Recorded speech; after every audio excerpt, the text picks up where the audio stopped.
Hey, good afternoon, what about yours? Just working on that project for the termite here. I did a few videos on the bandsaw box and I keep screwing things up, so I've had to make sure I do things carefully now. These are all the drawers for it. Just to give a quick overview, we're going to have one big drawer for necklaces and stuff like that. I got to cut out this one awkwardly. And then, you know, some for little knickknacks and that type of thing. So each of the drawers is kind of laid out. What I did was I kind of got them all sanded up so they fit in the holes nicely. I numbered them 1, 2, 3, 4. And then on the bottoms, because you're not going to see the bottoms, I put a line and I figured out how much I'm going to be cutting off the fronts and backs. So again, on the drawers, you cut off the front, you cut off the back, and then you hollow out the rest of it.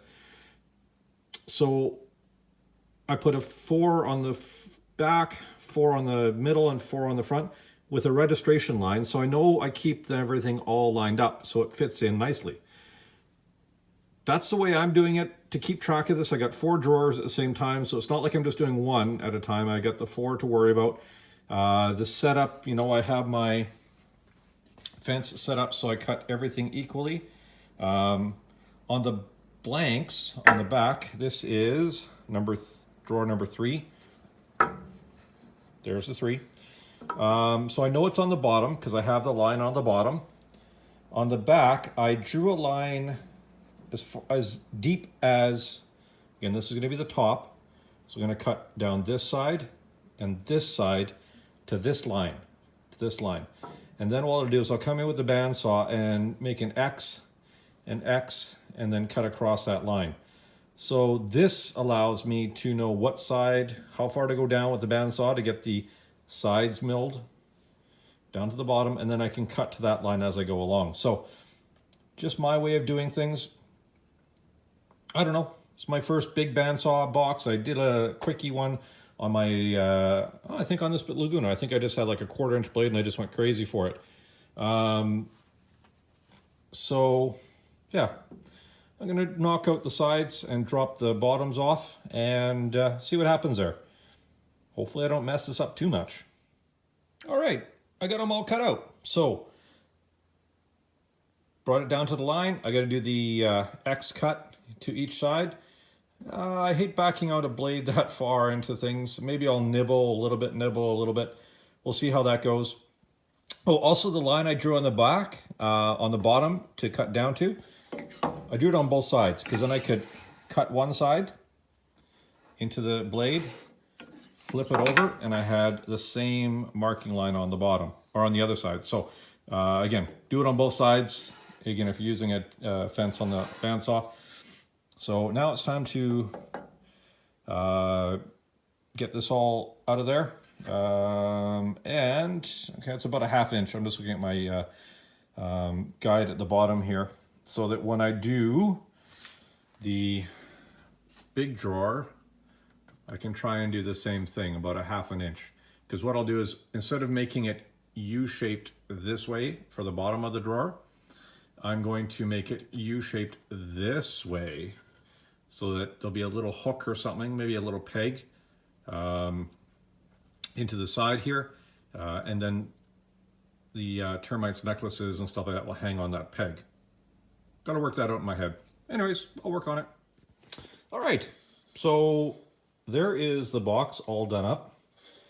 Man, I think these are a bit too deep, but hey, too late now.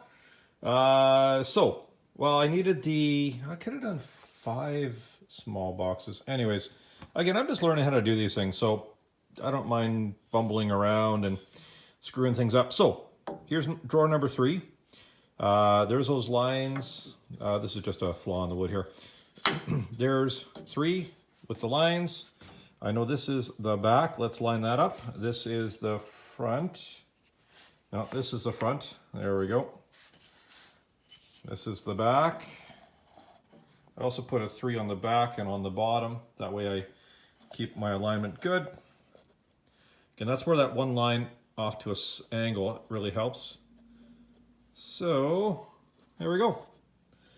Let's squeeze together. And there is our box. can always put a little bit of foam in the bottom, or, ooh, maybe I could make a secret little, I know, I can make a little thing on posts to have a secret drawer inside of them. So each of them has a hiding spot for something special for the termite. I don't know. Girls, they like stuff like that, I think. Now it's time to glue these up. Oops. So I'm going to glue one up, give it a shot, see how it does, use some tiny clamps that I have.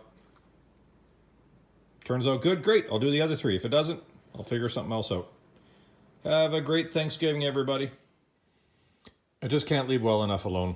So, for the glue up, I have my little block in place. I just need to put a little bit of glue on here, here, and here. Now, when I did my test little bandsaw box, I did find that it would be better. It was better just to glue one side, let it set up, flip it over, glue the other side. Trying to do both sides at once as they're slipping and sliding and everything, not so great. And I find that this stuff, the Type Bond 3, is a little bit more forgiving than some of the other glues. Oh, I forgot to sand things. So I find that these work really good. So you get a sanding sponge, sand inside, get some of those bits of fibers off. The nice thing about the sanding sponge is it gives you a face and a bottom. And again, this is just give it a shot. What the heck? Try it out. Again, termite's not overly fussy about this. She'll be happy with sort of whatever I get her. So we're just going to get some of the sanding marks off and get some of the milling marks off. I'm using like a 1.5, or what is it? That's a 3/4 inch ripping blade, resaw blade on the bandsaw. That is way not the right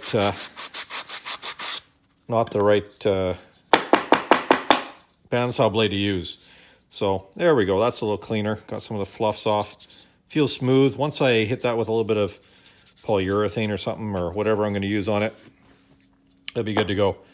So let's line up our witness marks. So that's number 4, number 4. Everything lines up. That way we don't screw everything up. I got to get a smaller bottle. This thing's just not very easy to do. All I do is I just put a little bit of glue on the edge. A little bit of glue on the edge. Not a lot. I don't think you need... This isn't super strength stuff. I don't think you need a ton of glue. You don't have to slobber it on there, and I don't want to have to clean it up off everything, so just a little bit of squish with the fingers. Just so you get a bit of a film on the one side. I don't glue both sides. I don't pre-do everything because I don't believe it's necessary. I've never done that. Never had an issue. So again, to get this all nicely done up, and our fingers are good. They're going to tell us if it's off or not. So we get it on there. And sometimes what I'll do is I'll use regular glue, like the other cheap stuff. I'll water it down a little bit so it soaks in a little bit quicker. Just hold it in place and let it tack down for I don't know, 20, 30 seconds or whatever. Because then you can adjust with your fingers as you're going along. Then I use some little clamps. And the way I built my bench is this side here has a big overhang. It's well about that deep. So I can actually put something down here, clamp onto the tabletop through this, and it works great. So when you're building your bench, don't bring the drawer parts, again, they're underneath here, don't bring them right to the edge of the table. Give yourself a good, 3-4 inches so you can put a clamp on there, and you can use that to clamp down on. It keeps things nice and flat, nice and stable. So again, feel all the sides, feel the bottom. Okay, that feels good. There's no lines or anything like that. Clamp that down a bit. Get some bigger clamps that have a bit of a deeper throat. Come up to the top, because that's going to be where you're going to have that issue if you're going to notice it. So give a good clamp on the side, getting as close to the top as you can.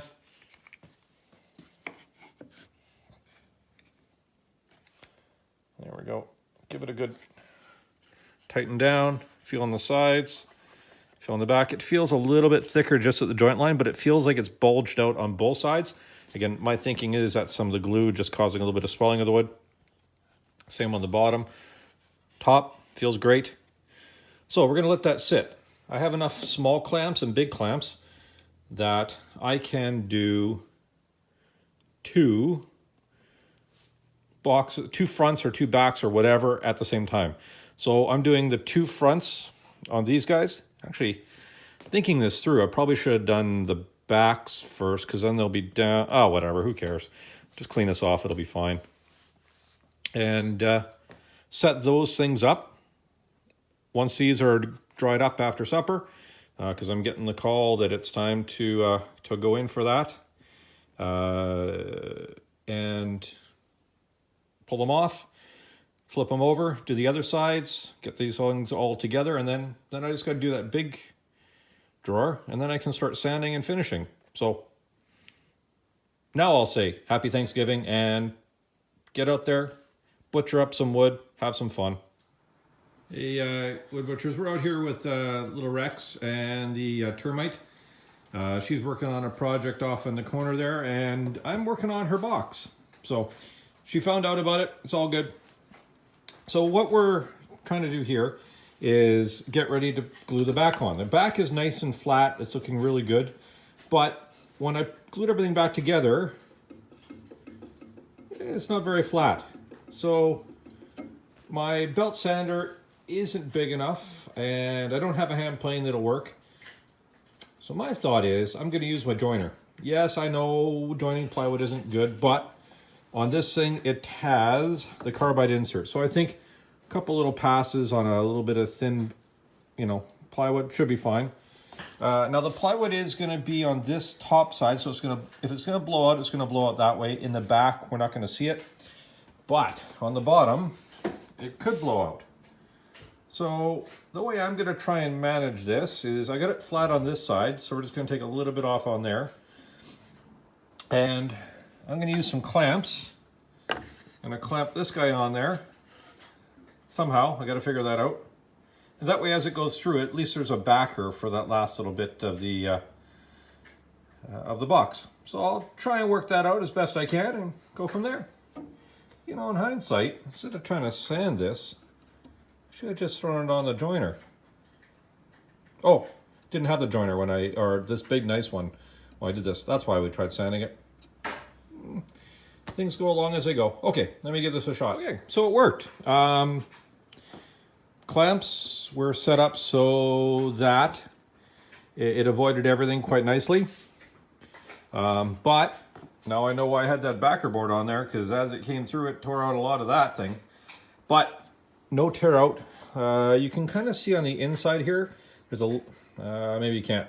There is a bit of tear out on the bottom there, which is fine. But on this end, it would have showed up much worse. So that is all flat, ready to put my back on. So I'm going to do that, and I might even go at the back and give it a little pass on the joiner as well, just to take it that nice smooth finish so it all glues up really awesome.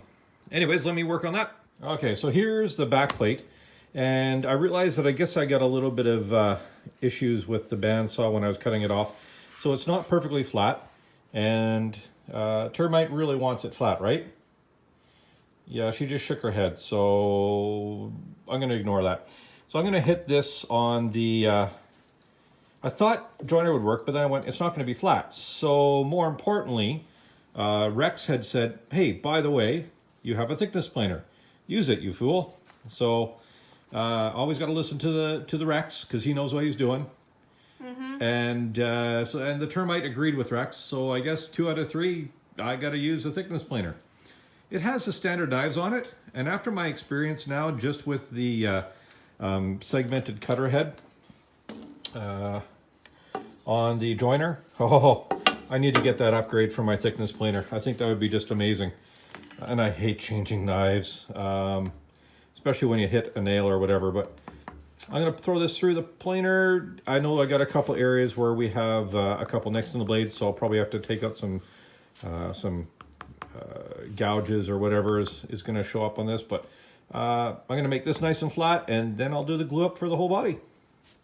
Okay, that worked pretty good.